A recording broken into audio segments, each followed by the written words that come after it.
मोरे घर पनिया पिलाई दी है जान गे, कफन ओढ़ाई दी है टूटत ही जब प्राण गे।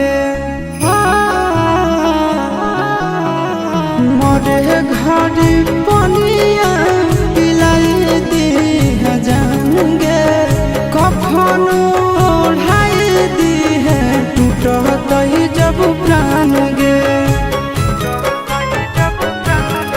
हगे हमारा से तोरा जाती प्यार होता भेंट साक्षात कर लगे।